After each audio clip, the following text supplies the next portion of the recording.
I want you to picture something for me. You you walk into your favorite local coffee shop. Right. You're looking for your friends, maybe hoping to overhear some interesting gossip. Just trying to feel a little bit of that community vibe. Yeah, the usual morning routine. The usual. But the second you step through the door, you realize something is just wrong. The vibe is off. Off is putting it lightly. Yeah. It's deafening. There are like three guys in the corner just screaming, absolutely screaming about a new cryptocurrency. Oh, no. Then there's a person standing on a table holding a megaphone, repeating the exact same sentence about a dropshipping scam every 4 seconds. A megaphone, really. A megaphone. And when you finally spot your friends across the room, you realize they aren't your friends at all. They're like cardboard cutouts holding signs that say, "Click link in bio." That is a genuinely terrifying image. It is, right. But that is exactly what it feels like to open X, or formerly Twitter these days, or honestly, most social media platforms. It really is. You go in looking for a pulse, for a reaction to some breaking news, for a joke, and instead you feel like you're wading through sludge. It's the dead internet theory, Mm. kind of transitioning from a fringe conspiracy theory into just a daily reality. Exactly. And I think for a long time, we've just rolled our eyes at it. We say, ugh, the bots are bad today, and we scroll past. We treat it like bad weather or something. Something you can control. Right. But today, we're doing a deep dive into why that attitude is, well, it's actually dangerous. We're looking at what the sources call the information ecology of spam. And we are going to be drawing from two pretty heavy sources today. One is a structural analysis called signal decay, which is fascinating. It's very dense, but yeah. And the other is a critique specifically targeting the current state of X called The Digital Town Square and the Decay of Truth.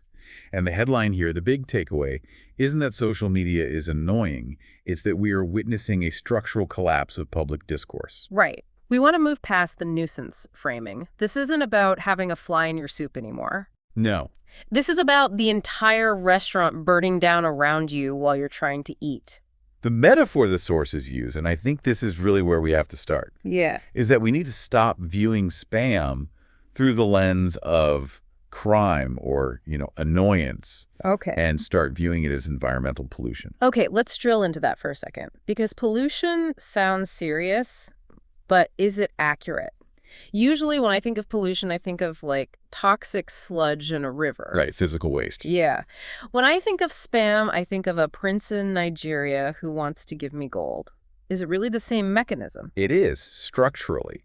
And the source, signal decay, makes a great historical comparison. Think about the Cuyahoga River in Ohio catching fire back in the 1960s. Right, yeah, I remember reading about that. The river literally lit on fire. Literally caught fire. Yeah. That didn't happen because one person, threw a candy wrapper on the ground. It happened because multiple industrial actors were dumping chemical waste into the commons, into the shared river, because it was cheaper than disposing of it properly. It was an externalized cost. That's the business term for it, right? Exactly. The factory saves money, the public commons, the river dies. In our case, the river is our collective attention span and our ability to find truthful information. And the factory is the spammer. The spammer is the factory. They are dumping industrial-scale noise into the public commons because it's profitable for them and they don't have to pay for the cleanup.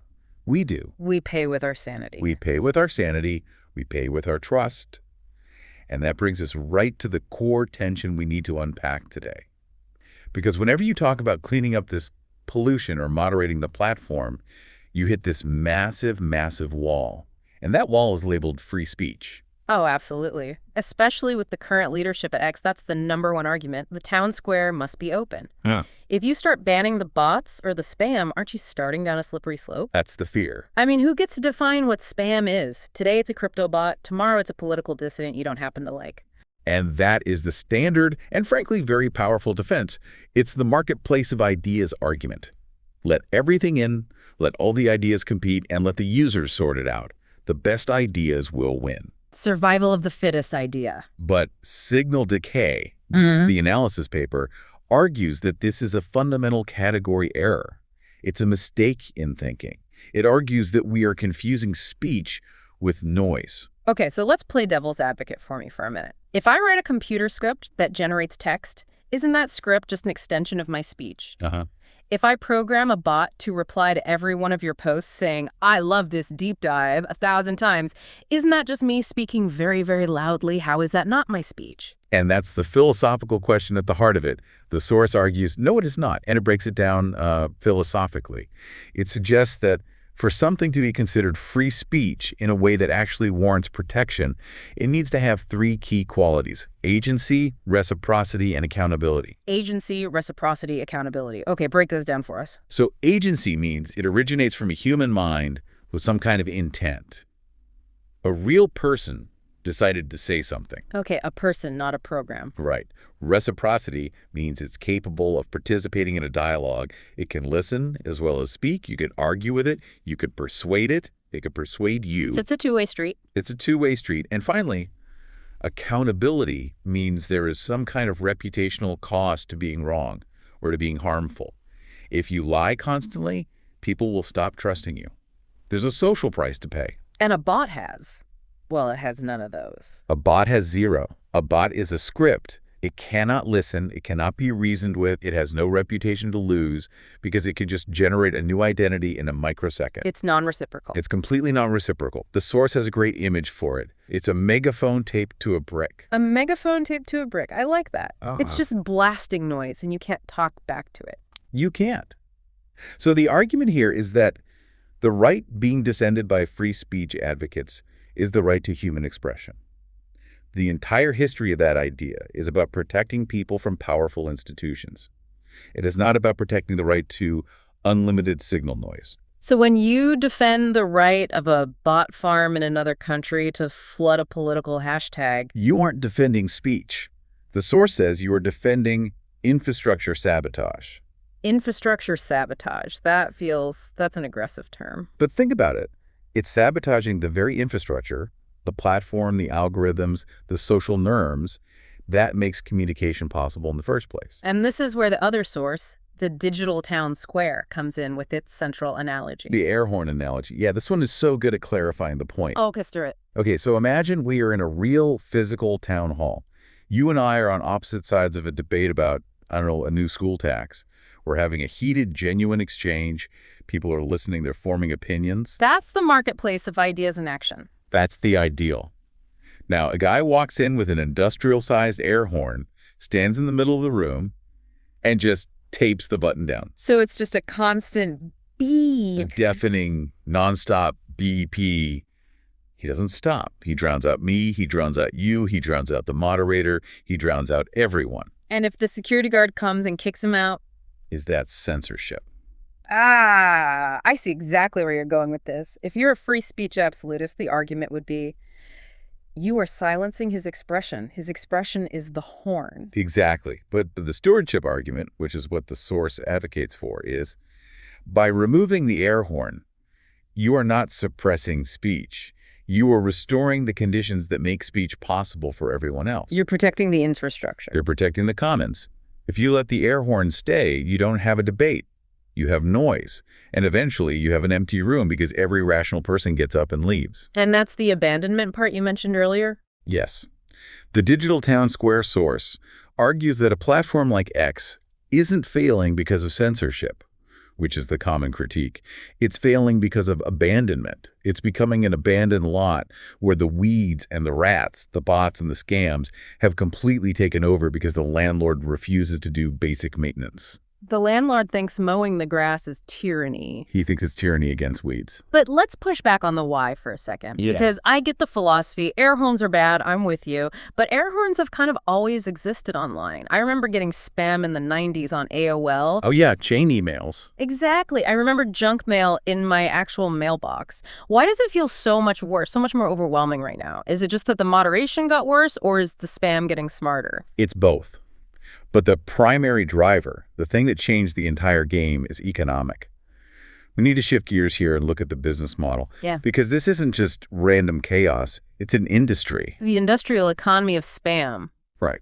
And to understand why it's exploding, you have to look at the unit economics. And the fundamental fact is that the cost of production has collapsed to near zero. And this is the AI element coming into play. It's the AI, but it's also the automation and the infrastructure around it.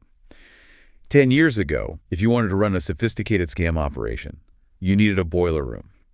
You needed actual human beings to type emails, or at least you needed to pay for expensive server time to blast them out.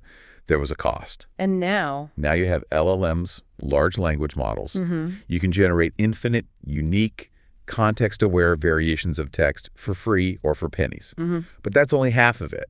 The other piece is something called residential proxies. Okay. You have to explain that term. A residential proxy sounds technical. It is, but it's a key part of the how.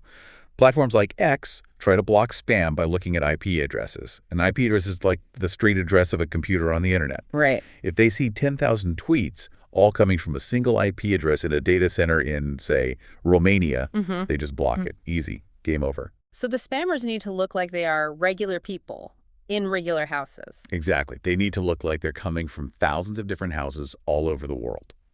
So they buy access to these residential proxies. These are networks often comprised of illegally infected devices. Your smart fridge, an old laptop in someone's closet, your parents' Wi-Fi router. So they're hijacking other people's devices to hide their tracks. They're wearing digital disguises, thousands of them. So when the bot posts, the platform doesn't see data center in Russia. It sees grandma's house in Ohio and a student's laptop in Brazil and a smart TV in Japan. It looks like real human activity. And that's cheap to do. Incredibly cheap. So now you have free text generation and cheap disguise distribution. And this is where the math gets absolutely insane. The source lays it out. If it costs you effectively zero, let's say fractions of a penny to create a bot and have it posted 1,000 times, you don't need a high success rate to become extremely wealthy. I want the specific numbers. Give me an example. How riff are we talking? Okay, let's use the source's example of a pig butchering scam funnel. This is one of the most common and devastating high-value scams right now. Why do they call it that? Pig butchering. It's such a grim name. Because the scammer's philosophy is that you fatten the pig before you slaughter it. It's not a quick smash and grab. You build a relationship, often a romantic one, with the victim over weeks or even months before you convince them to invest their money, and you steal it. That's dark. It's pure evil. But look at the math from the spammer's perspective. A botnet floods X with millions of generic, friendly replies to viral tweets. Great point, or wow, interesting. Let's say they generate 1 million impressions with these bots. Total cost for them. Maybe $50 in electricity and proxy fees. $50 for 1 million eyeballs, that's cheap. Cheaper than any ad platform. Now, out of that 1 million impressions, maybe they get a tiny, tiny click-through rate. Let's say 0.1%. That's only 100 people who actually replied to the bot. That seems really low, but okay, for the sake of argument. Now, out of those 100 people, the bot script identifies them as potential leads and hands them off to a real human closer, probably in a call center somewhere in Southeast Asia. And let's say out of those 100 leads, only one person eventually falls for the full scam. Just one. So that's one victim out of 1 million impressions. Yes. But that one person is convinced to transfer their entire life savings into a fake cryptocurrency exchange. The average loss in these scams can be tens of thousands, sometimes hundreds of thousands of dollars. So you spend $50 to make $50,000 or more. That is a 100,000% ROI. There is no legal business on the face of the earth that has those kinds of margins, and that is why the spam is infinite. As long as the cost to enter the system is near zero and the potential payout is that high, they will flood the zone until the physics of the platform breaks. Physics, you mentioned that word before. The source talks about hacking distribution physics. What does that mean? Yes. This is the other side of the economic coin. It's not just about the financial scams. It's about how the recommendation algorithms themselves work. Spammers aren't just posting randomly into the void. They are actively reverse engineering the platform's own engines. Explain that. How do you hack an algorithm? Well, what does an algorithm like the one on X reward? Above all else, it rewards what they call velocity. Speed, the rate of engagement. The delta of interactions. It's a change detector. If a tweet goes up and gets 0 replies in 10 minutes, the algorithm assumes it's boring and buries it. It's dead. Right.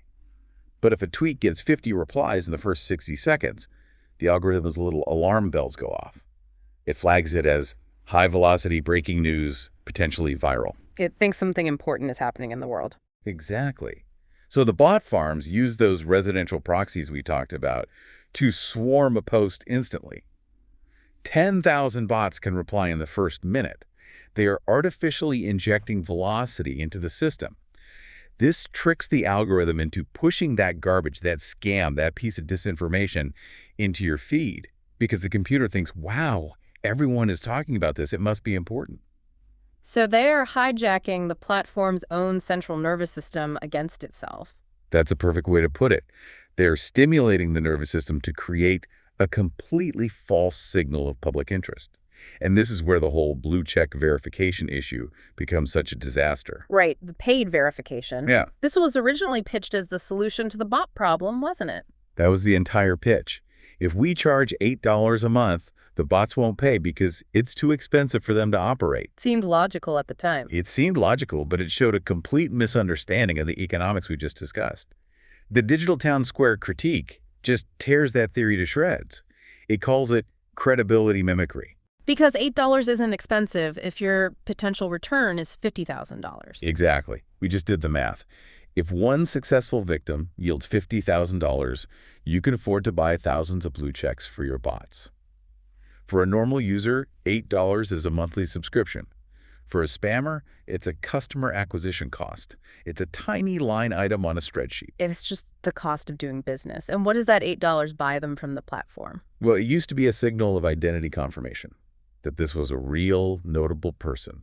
Now it just buys priority in the algorithm. So it's an amplifier. It's a paid amplifier. Yeah. X's algorithm now boosts replies from blue check accounts to the very top of every conversation.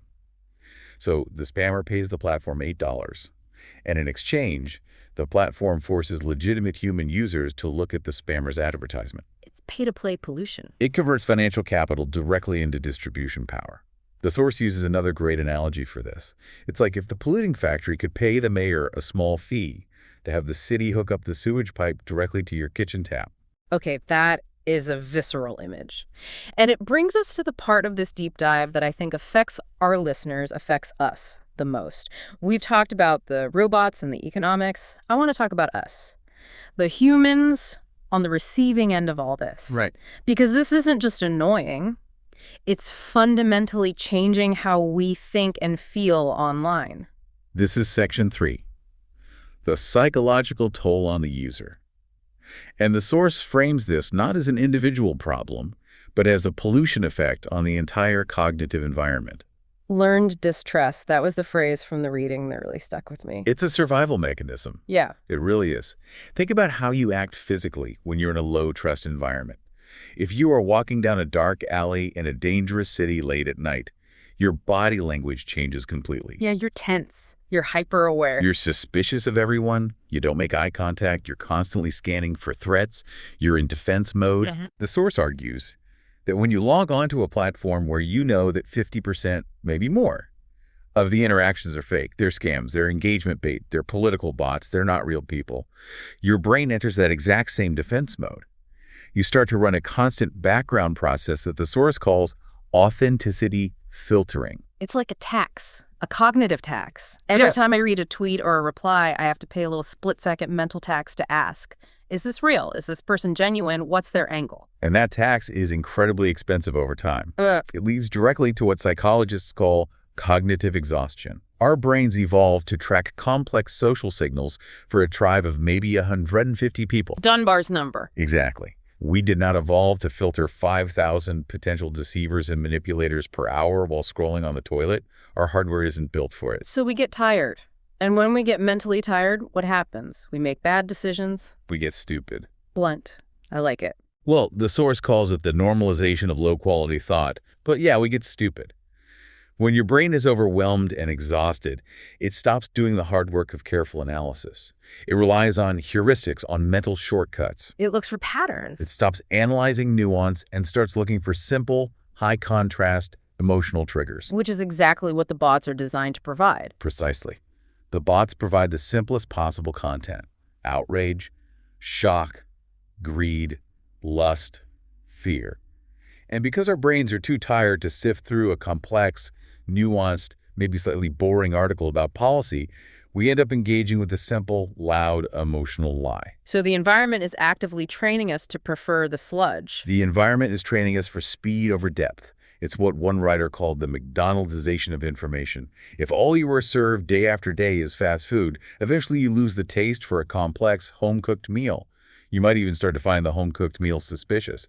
Why does this take so long to chew? Why are there so many different flavors? That is deeply depressing. But it gets worse, doesn't it? Because the sources argue it's not just about us getting dumber as individuals. It's about us getting lonelier as a society. The dark forest theory of the internet. Yeah.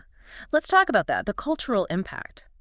Why are the smart people, the experts, the thoughtful voices leaving these platforms? This is what the source calls the brain drain, and it's a direct consequence of the signal hierarchy collapsing.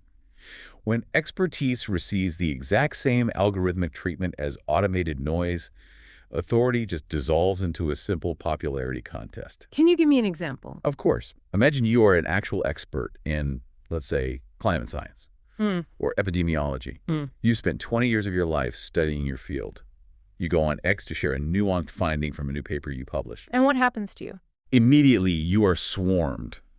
First by the crypto scam bots who just latch onto your keywords to sell their junk. Then by the outrage bots who are programmed to attack any post with the word science in it to drive engagement for their political cause. And then finally by the real humans who have been radicalized and angered by the bots. So your notification tab is just a dumpster fire of bad faith and nonsense. It's completely unusable. You can't find the other scientists who wanted to discuss your paper. You can't find the curious college students with genuine questions. You just see a wall of noise and hate. So, as a rational actor, what do? You leave. You delete the app. You go to a private group chat. You start a Substack newsletter for people who opt in. You retreat to the dark forest. That's the theory. The open web becomes a hostile place full of predators, so you retreat to the cozy web. You go where the predators can't find you. But here's the tragedy. The public square is left behind, abandoned. The experts leave, and the bots and the loudest, angriest people stay. And this leads to something the source calls the loss of cultural memory. And this point was genuinely haunting to me.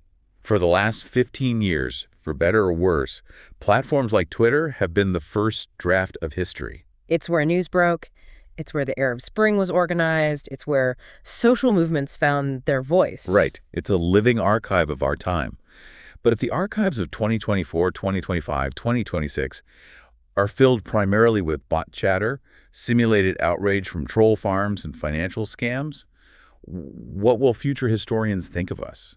They're going to know what we actually thought or cared about. They're going to see a distorted, manufactured hallucination. Hell, we're letting the robots write our collective diary for us. And they were writing gibberish. This eventually leads to what the source calls legitimacy collapse. Yeah. Once a platform is widely perceived by the public as a bot slum, as the place where nonsense lives, serious institutions stop treating it as meaningful. Right. Government agencies stop posting emergency alerts there first. Journalists stop looking there for reliable eyewitness accounts. Exactly. It becomes 4chan. It becomes a backwater. And recovery from that is exponentially harder because high-quality, high-trust contributors do not come back easily once they've left. Okay. We have stared deep into the abyss. The abyss is auto-replying to us about a great new crypto opportunity. I need us to pivot. I want to talk about solutions. Because signal decay, the source, is actually surprisingly optimistic. It says this is fixable. It is fixable. And that's the most important takeaway from this whole deep dive. This is not some unsolved riddle like interstellar travel. This is basic infrastructure work. It's an engineering problem with known solutions. But wait a second. If the AI is getting smarter every day, isn't this an arms race we're just destined to lose? If we build a 10-foot wall to detect bots, won't they just build an 11-foot ladder to climb over it? Yes, it is an arms race. But the goal isn't to win every single battle forever. You don't have to make spam impossible. You just have to change the economics. You have to make it unprofitable. You just have to make it expensive. Okay, explain that. Remember the math we did? The spammer wins because the cost of an attempt is basically zero. We don't need to make spam impossible. We just need to raise the cost of being a bot. So if we can raise the cost of operating one bot from, say, 1/100th of a penny to $1 whole, the entire business model collapses. The ROI goes negative, and the spammers leave. They are capitalists, first and foremost. They will not burn money for fun. They'll move on to the next unguarded system. So what are the tools in the toolkit? How do we raise the price of admission to the town square? The source proposes a framework called structural stewardship, and it relies on a handful of specific viewpoint-neutral mechanisms. The first, and maybe the simplest, is account age weighting. Respect your elders. Digital gerontology, exactly. The entire spam business model relies on burn and turn. They create an account, spam with it for a few days, get banned, and then instantly create a new one. It's disposable. If the platform's algorithm heavily penalizes brand new accounts, if it dramatically limits their reach, limits their reply speed, shadows their posts from non-followers for the first, say, 90 days, it forces spammers to sit on accounts for months before they can be weaponized. And that increases their inventory costs. They have to create and manage thousands of dormant accounts, which costs time and money. It slows them down. It introduces friction. The second tool is related: behavioral throttling. So speed limits. Real hard speed limits. Real humans have biological limits. We sleep, we eat, we type at a certain physical speed. We don't, as a general rule, reply to 500 different tweets in an hour. Unless you've had way, way too much coffee. Even then, there's a limit. A bot has a specific cadence. It's relentless. It's inhumanly fast and consistent. The platform can easily implement velocity limits. If an account exceeds known human thresholds for posting or replying, you just throttle it. Its tweets just don't show up in anyone's feed. But what about the AI getting smarter? Can't they just program the bots to act more human, to take breaks, to make typos on purpose? They can, and they do. But every single one of those humanizing behaviors slows them down. If a bot has to be programmed to sleep for 8 hours a day, you've just cut its potential productivity by 33%. If it has to type slowly, you've cut its volume. Every constraint you add attacks their profit margin. It's death by 1,000 cuts. It is. You're just making their factory less efficient. And then there's the big one, the one that could change everything, the verified human layer. Now, hold on. We just spent time trashing the blue check system. Are you saying we should verify everyone? Yeah. Because I, for one, do not want to give Elon Musk my passport. I don't want to scan my retina to use the internet. Anonymity is important for dissidents, for whistleblowers. And the source agrees with you, 100%. This is a crucial, crucial distinction. We are not talking about ID verification. We're talking about proof of humanity. What is the difference between those two things? They sound similar. ID verification proves who you are. It links your online account to your government name.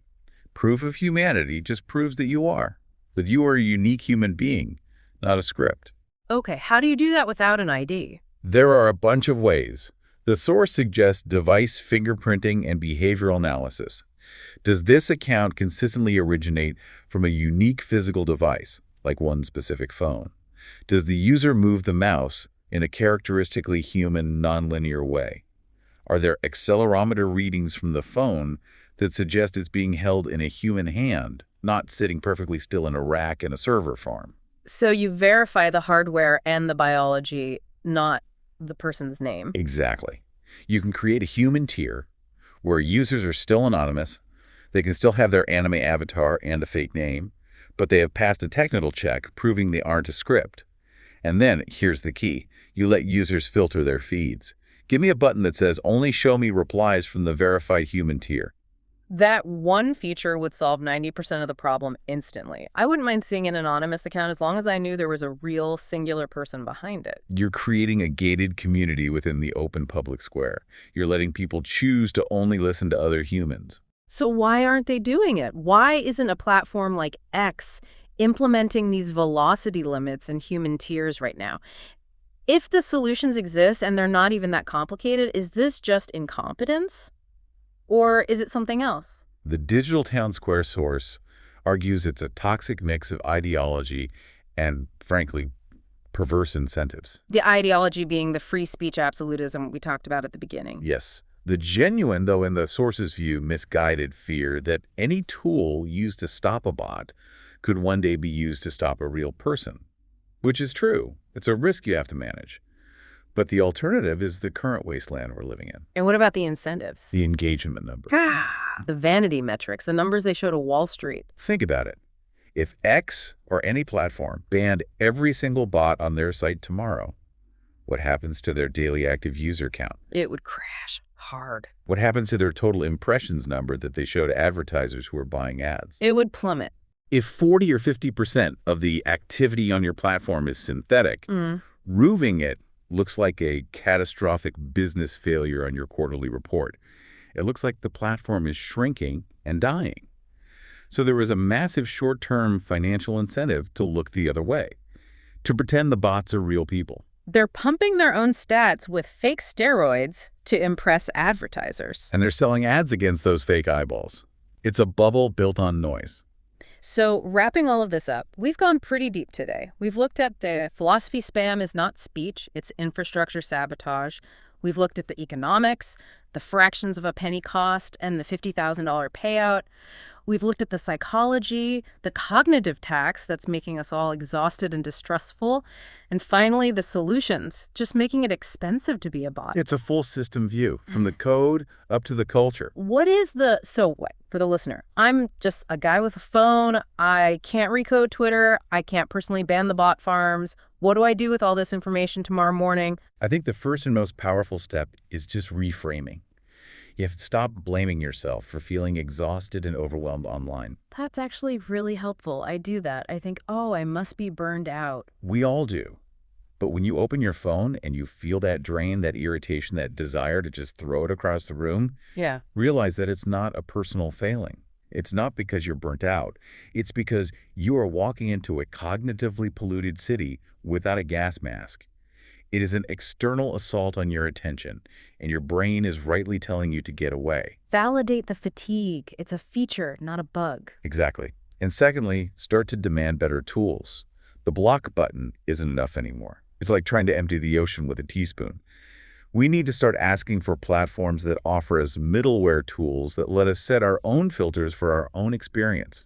Show me only humans. Show me only accounts older than 1 year. Hide all replies that contain a crypto link. We have to vote with our attention. If a platform is determined to be a swamp, then you have to leave the swamp. And support the dark forests. Support the newsletters, the podcasts, the small, moderated communities, the places where verification and human interaction are taken seriously. Yeah. Because those are the lifeboats for thoughtful conversation right now. I want to leave everyone with a final provocative thought. We talked about history earlier, about the internet as our collective archive. Yes. If we accept that our digital platforms are now our primary historical archives, the place where future generations will look to understand who we were, and we are currently allowing those archives to be systematically overwritten by automated, hallucinatory, commercial noise, are we effectively lobotomizing our own culture in real time? We are risking a form of digital Alzheimer's, a future where we literally can't remember who we were because all the family photos have been replaced by deepfakes and advertisements. That is a terrifying note to end on, but I think it's the kick in the pants we all need. We need to save the signal from the noise. We absolutely do. Thanks for taking the deep dive with us. Good luck out there in the noise. Stay human.